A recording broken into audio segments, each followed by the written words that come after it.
Ahora vamos a empezar a resolver otros problemas en los que veremos equivalencias entre las magnitudes que aparecen para hacer los cálculos. Por ejemplo, vamos a mirar el problema C. Se nos pide que calculemos el interés simple de un capital de 29.000 pesos invertido durante 89 días al 4% anual. Lo primero que vamos a hacer es ver qué es lo que queremos encontrar y qué datos tenemos. Volvemos a leer. Calcular el interés simple. Nuestra incógnita es el interés. Luego se nos dice, de un capital de 29.000 pesos invertido, es decir, un capital inicial que hemos partido de 29.000 pesos, durante 89 días, el tiempo al cual se ha abocado este capital son los 89 días,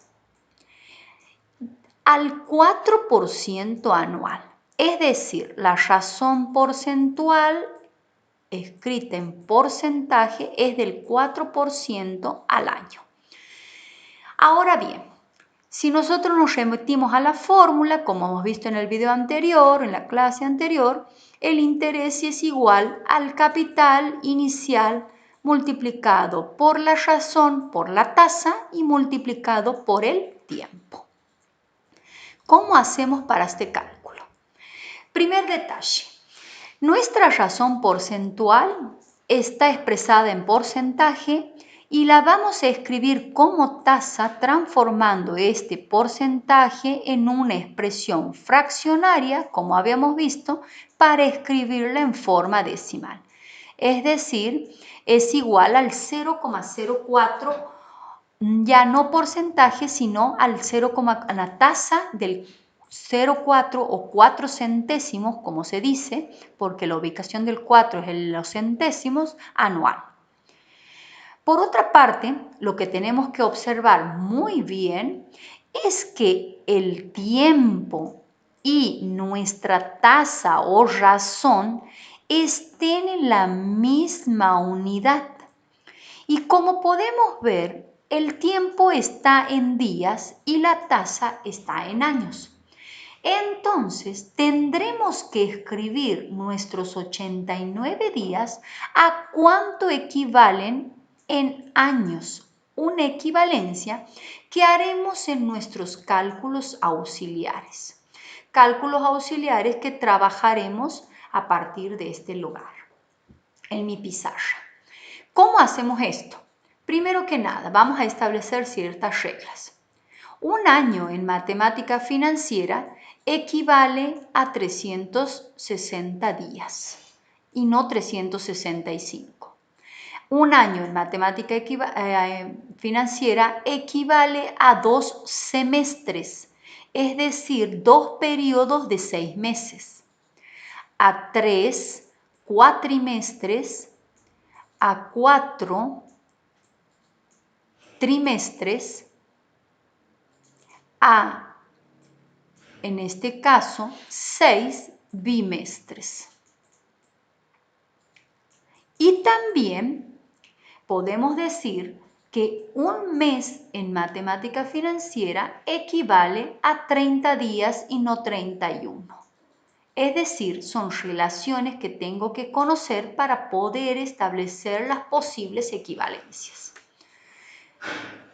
Trabajamos con los datos que tenemos aquí. Sabiendo esto, que un año equivale a 360 días, lo que quiero averiguar es 89 días, ¿a cuántos años equivale? Esa sería nuestra incógnita. Como ven, no llega a ser un año, o sea que es un número fraccionario, es una parte del año, que si fuese en 170 días, capaz que es 0,5 o la mitad del año. Esto va a ser mucho menos que un año, o sea, es un número decimal bajo. Como ustedes recuerdan, lo que estamos usando aquí es nuestra regla de 3 que hemos visto para cuando hemos trabajado porcentaje. Solamente les voy a pedir que tengan cuidado que en las columnas del año estén los datos que corresponden a años y en las columnas de los días estén los datos que corresponden a los días, para que puedan hacer los cálculos. ¿Cómo se hacían nuestros cálculos? Se multiplicaba cruzado. Es decir, yo tengo que multiplicar un año por 89 días y ese resultado dividirlo entre 362. Un año por 360, perdón, 89 días y ese resultado dividido entre 360 días. Los días con los días se van y el resultado obtenido me va a quedar en años. Al hacer nuestros cálculos con la calculadora, es decir, multiplicar 1 por 89 y ese resultado dividirlo entre 360, la solución obtenida es 0,247 y periódico en 2, es decir, el 2 se repite indefinidamente.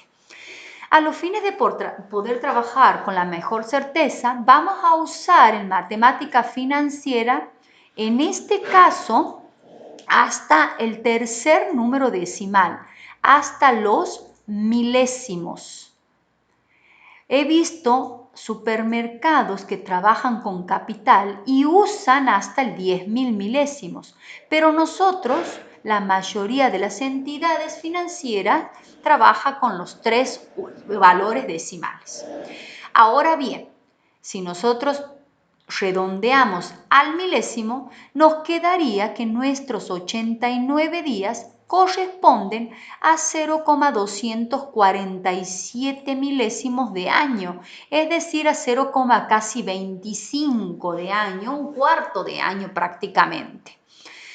Por lo que, con estos datos, reemplazamos en la fórmula cuánto es el capital, cuánto es la razón, cuánto es el tiempo y trabajamos haciendo nuestras cuentas para hacer el cálculo de este interés. Una vez que hayamos hecho estos productos, las 3 multiplicaciones, o estaremos en condiciones de contestar ¿qué beneficio o qué interés simple han producido esos 29.000 pesos en los 89 días? Si nos ponemos a pensar, si un mes tiene 30 días, estos 89 días serían casi 3 meses. Este trabajo, esta actividad les queda para terminar de resolver y enviarla.